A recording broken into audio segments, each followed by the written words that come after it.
Hello and welcome to an introduction to limits. The goals of this video are to give an informal definition of a limit and also to find limits and one-sided limits graphically and numerically. Sometimes it's difficult to put your finger on the exact meaning of a limit, so what I'd like to do is start with an analogy. Let's say, for example, you're at position 1 and there's a fan at position 4. If you want to know the speed of the wind produced by the fan as x gets close to 4, the exact position of the fan, we would measure the wind speed as we get closer and closer to x equals 4. The problem is we cannot get to the exact position x equals 4, or we would risk serious bodily injury. As a result, we could use the data listed above to conclude that the wind speed of the fan at x equals 4 is approaching 6 miles per hour. Let's take a look at our table.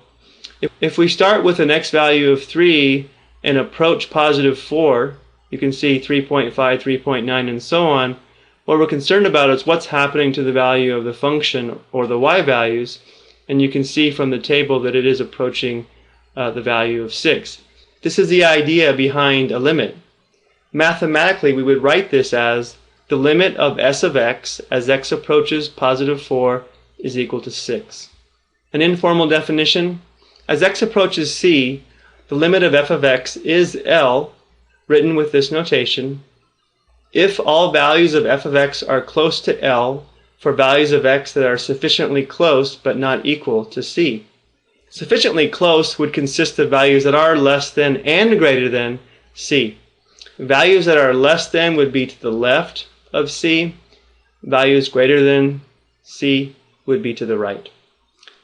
Some functions may not have limits at specific values of c, and it's very important to note that the value of the limit is not affected by the value of the function at c. Let's take a look at a limit.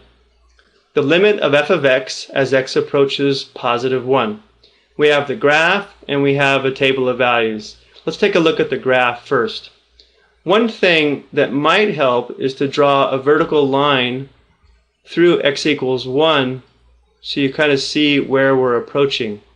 We'll be approaching this vertical line, or you can think of it as a wall, from both the left side and the right side, and determine if we're approaching the same value.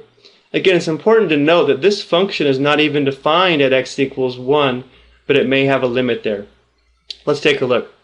Graphically, as we approach the value of x equals 1 from the left side, it looks like the y values are approaching negative 1. Let's take a look at the t-table to see if we can verify that. As these x values approach positive 1 from the left, we can see that the y values look like they are approaching negative 1. But in order to determine if it has a limit there, we also have to approach it from the right side. It seems pretty clear as we approach from the right side using this green arrow, we are also approaching a y value of negative 1. Let's look at the table as well. As we approach x equals 1 from values to the right, or greater than 1, here it does look like we're approaching a y value of negative 1. Therefore, we can conclude that this limit will be equal to negative 1. In general, there are 3 ways to approach finding limits. The numerical approach, by using a t-table, the graphical approach, by analyzing a graph, and the analytical method, in which you use algebra or calculus. This will be addressed in a future video.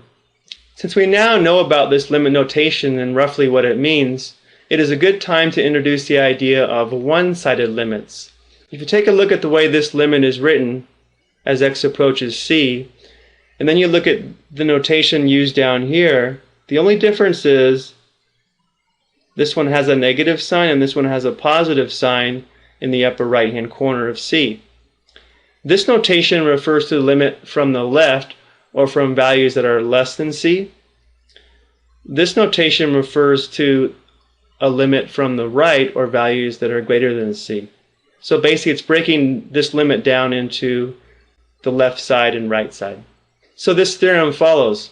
As x approaches c, the limit of f of x is L if the limit from the left exists and the limit from the right exists and they're both equal to L. So essentially what this is saying is if the left-sided limit is equal to L, the right-sided limit is equal to L, it follows that the limit will be equal to L. Let's take a look at an example. Consider the following limits. We have two one-sided limits and then the limit. All of these are approaching positive 1. Therefore, I'm going to sketch a wall or a vertical line through x equals 1. This is sometimes called the wall method. The limit of f of x as x approaches 1 from the right side or positive side, graphically that would refer approaching positive 1 along this green arrow. And as we can see that the y values look like they're approaching negative 2. Looking at the table with the green arrow, you can see as x approaches 1 from the right side, it does look like the y values are approaching negative 2. Therefore, the limit from the right is equal to negative 2. Now, if we take a look at this limit, as x approaches positive 1 from the left, on the function we'd be approaching from this right arrow, and it looks like the y values now are approaching positive 3. Let's verify that from the table. Again, as we approach positive 1 from the left side, or values that are less than 1, this does verify it's approaching positive 3. Now remember, to find this limit, these two one-sided limits must be the same, and obviously they're not. Therefore, we would conclude that this limit does not exist. So let's take a look at another. Given the function h of x, find the limits. Now the first thing I would probably do is look at the graph of this and possibly make a t-table. Let's start by looking at the graph. This is the kind of graph you would get from your graphing calculator. First thing I'm going to do is draw a vertical line through x equals negative 2 to kind of get a visual of what we're approaching. So we're approaching that yellow wall from the left side, the right side, and then both sides. So if I'm approaching negative 2 from the left, or the negative side, I would be approaching along this red arrow.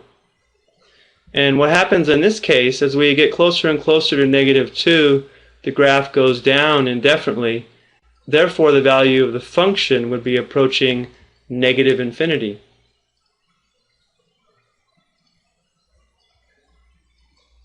For the second one-sided limit, as x approaches negative 2 from the right, or the positive side, we would be approaching from the direction of this green arrow.